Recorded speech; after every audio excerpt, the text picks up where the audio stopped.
মুসলিম হিসেবে আমাদের এসেছি, শ্রেষ্ঠ নবীর উম্মত হয়ে এসেছি, এজন্য মহান আল্লাহ তাআলার দরবারে অন্তর থেকে শুকরিয়া জ্ঞাপন আলহামদুলিল্লাহ। আগেকার নবীরা এবং নবীদের উম্মতেরা এই আখিরি নবীর উম্মত হওয়ার জন্য তারা আল্লাহর কাছে প্রার্থনা করেছে, দরখাস্ত করেছে। হযরত ঈসা আলাইহিস সালামের দরখাস্ত আল্লাহ তাআলা কবুল করেছে। যখন ঈসা নবী আসবেন কিয়ামতের পূর্বক্ষণে আমাদের নবী উম্মত হয়ে আসবেন, উম্মতে মুহাম্মদী হয়ে আসবেন দুনিয়াতে, নবী হয়ে না। ওনার নেতৃত্বে হযরত মেহেদী আলাইহিস সালাম আসবে কাফেরদেরকে নির্মূল করার জন্য।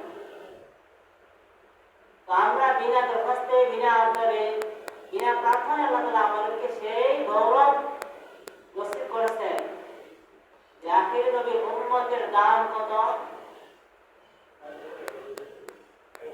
অন্যান্য আমাদের আগে যত নবী আসছেন, যত নবীর উম্মতেরা আসছেন,